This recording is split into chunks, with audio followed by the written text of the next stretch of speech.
What's up, sons? It's Blind Rod with Son of a Tech once again, and today we're going to talk about the merge. Yes, the Ethereum merge and the updated details that keep getting pushed down the road further and further every single time we have an Ethereum core devs call. So there is some confusion surrounding it when the merge was happening.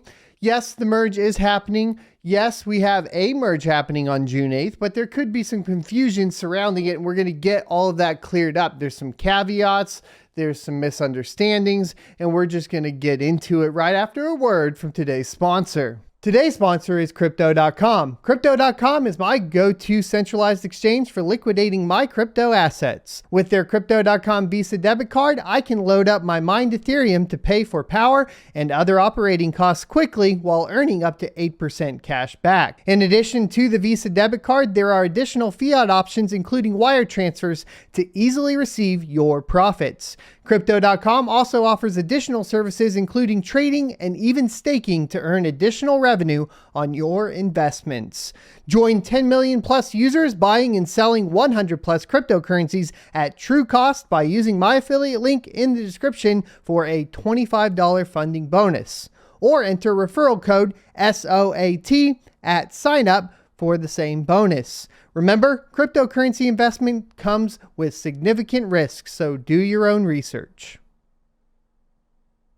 Welcome back. So first things first, the great Ethereum hashrate migration, while not a huge success in removing any sort of hash rate off of Ethereum, has turned out to be a success in testing out smaller networks. We're going to be reviewing the details tomorrow in a live stream at 9:45 a.m. Central Time. That will be May 14th. So I hope that you guys will tune in for that. The other thing that happened today, of course, is that we had the Ethereum all-core devs call, and that revealed, of course, some more details surrounding the merge. Now, as GPU miners, we're concerned with the merge because it will heavily impact, of course, profitability and revenue on our GPU mining farms.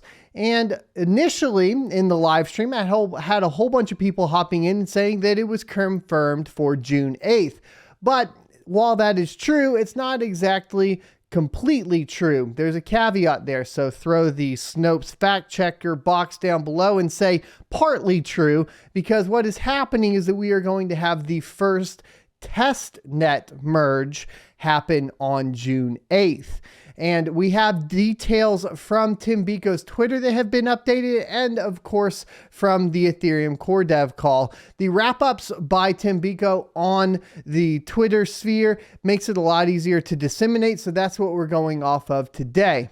So what does this mean? Well, if we are looking at original timelines that they announced quite a while back, we would expect that the testnet merge, if successful, to basically subsequently have another testnet done in 2 weeks after that and 2 weeks after that. In total, it does look like we have 3 testnets that will be basically merged before we have a mainnet merge. And these testnets are going to be Ropsten, Sepolia, and then of course Goerli. And the thing is here is that the first one on June 8th is Ropsten. If we looked at a calendar and we went off of what the original statements were for the timeline, starting on June 8th, what you would expect is essentially 2 weeks out from there, we would have June 22nd.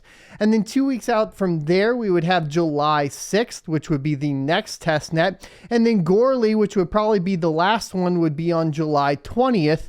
That would put us at essentially August 3rd for the mainnet test. But that doesn't really tell the whole story, because there's not a lot of confidence going on from the Ethereum team from my perspective. Why do I say that? Well, if we look at the Twitter from Tim Biko, what you'll notice is that when discussing the merge, he does say that there's some complexity going there. And he says it's worth noting that Ropsten isn't expected to be maintained post-merge and is generally pretty unstable, so it is the testnet with the lowest stakes to upgrade. And this is really important to understand, because essentially they have no plans in maintaining it post-merge for that testnet. And because of that, it means that if this doesn't go well, or if they feel like they need a ton more work, they could push out the test nets further for testing and not have it every 2 weeks like originally stated for the timeline. So it's really still kind of up in the air. What I can tell you is worst case, August 3rd would be the main net merge if everything went according to plan and there wasn't this uncertainty surrounding it. And it's just kind of interesting to see that we keep getting the ball pushed down the lane and like things not really getting confirmed to the point to where anybody knows. And this may be by design. You need to understand that what is happening here is that we have this thing called the difficulty bomb. I've gone over it a ton of times, but long story short, the difficulty bomb is an intentional poison pill, essentially, as Bitsby Trippin refers to it as, to prevent miners from forking the chain post-merge.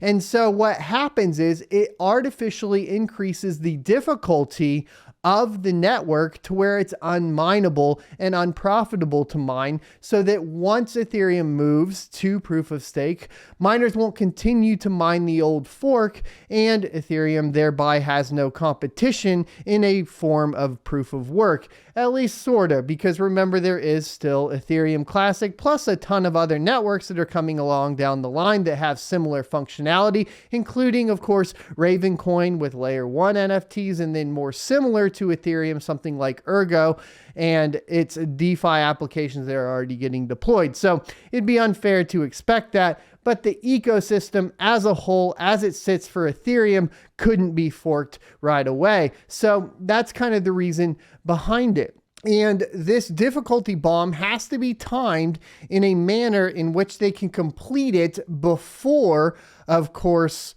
they move to proof of stake. And they want to do it in a timing that basically doesn't hurt the network. So what happens with the artificial increase of difficulty on Ethereum? Well, the block times get slower, and the block times get slower dependent on the amount of hash rate on the network. So the more hash rate that drops off, the longer the block times get due to the artificial increase of the difficulty. And when block times increase, well, end users get a little finicky and upset with the network. So it damages the perception of Ethereum because it's not functioning well. So why would you want to be vague about the basically the timing of the merge? Well, they want miners to stay on the blockchain mining for as long as possible. So they don't want to give you a specific date because they don't want to risk any sort of mass exodus of hash rate from miners out of spite. And frankly, that is essentially what the fear would be. And let's be honest, it's a legitimate fear, because if the miners did decide to all hop off, and there would have to be large institutional miners that participate in it, it could increase the block times a little too fast. And if they don't have it timed out perfectly, they could have some damage to the network and the perception of Ethereum. That being said, I don't see that as being a big deal because, one, influencers like myself do not influence large miners. We did learn that from the great Ethereum Hashrate Migration. Most of the influencers that are on YouTube giving you guys guides on how to mine different coins and how to participate within GPU mining pretty much target that. You are not going to have the kind of capital that necessarily like someone like Hut8 has, or Silicon. Those are two very large factors. Hut8 being a large GPU mining firm, and Silicon being the manufacturer of the Ethereum ASICs that are currently on the network. You see, the problem is they only have one coin to go to afterwards, and that's going to be Ethereum Classic, specifically the ASICs. And because of that, it's more than likely going to go defunct at this point. I would not recommend purchasing any sort of Ethereum ASICs at this time. GPUs, on the other hand, are a little bit different. There's really only a couple large GPU firms that are mining that you'll have to compete with. And it'll be interesting to see what happens. What will need to happen on some of these coins, like Ethereum Classic, for example, is going to be basically astronomical price discovery to compete and to keep any of these farms alive. And it'll be interesting to see if that's even possible. From the home mining perspective, the idea is going to be basically the same as always, which is going to be finding networks that you can support, that you believe in at that time. We're going into a bear market too, so things are going to get a little bumpy here, and we'll have to see who can survive, who cannot. Of course, the idea is going to be keeping your costs low and increasing the amount of hash power to make up for any sort of lost revenue once ETH goes through the merge.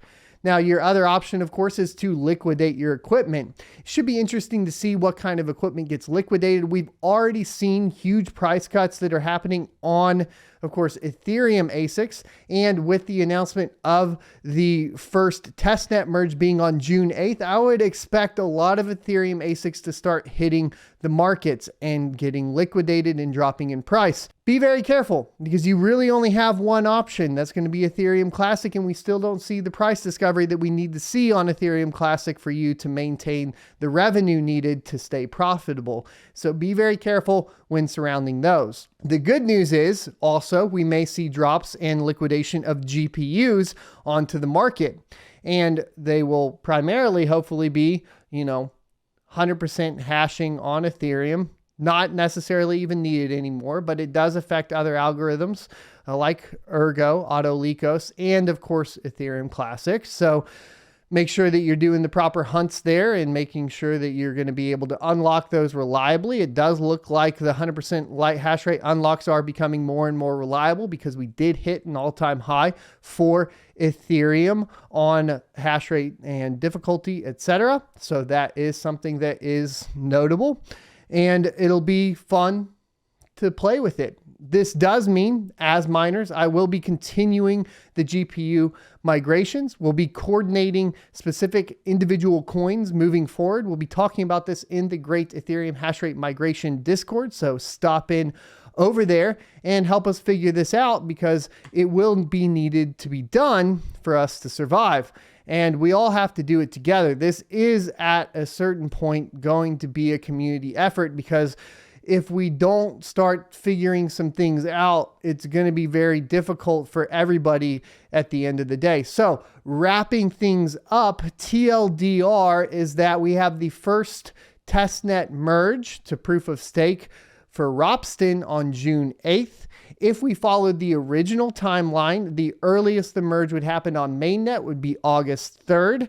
However, it does look like that may be delayed, and they've already set themselves up to basically say this, right? So he does say, of course, that the options are that they delay the merge, and that is going to be important to note, right? So if they need to, they have the difficulty bomb here. A quick note about the difficulty bomb: if after Ropsten fork we don't feel ready to move to other testnets, we can still push back the bomb on mainnet at that point. The quality bar for Goerli and Sepolia will be higher than for Ropsten, which again is being deprecated. So once again, the reason they're migrating Ropsten is it's being deprecated. It will no longer be supported. So there is basically this still potential for the delay. But like I said, that could all be masked because they are dependent on the miners and the timing of all of this to work out to where there is no great exodus of large mining firms off of Ethereum out of spite, right? Which could be something they have to worry about. Also, the effects of any sort of mining pools, if they decide to change something. There's a lot of moving pieces here, and they're going to be very, very cautious and hold a lot of this close to the chest, in my humble opinion. Let me know what your thoughts are in the comment section below. I want to thank everybody for the recent support. Be sure to hit the like, comment, subscribe, and notification bell, and share this video out with anybody that has questions about the Ethereum merge specifically. Also, I think it's very important that people that are not really in the proof of work scene to understand what's going on here from the miner's perspective as well. And that's going to be extremely important because as we get closer to the merge and proof of stake happens, people need to be prepared for the caveats. Like, for example, no withdrawal of your staked Ethereum post-merge. Thanks for watching. I'll see you next Tuesday. If you enjoyed this content, be sure to hit the subscribe button for more. or check out this playlist for more crypto content related topics.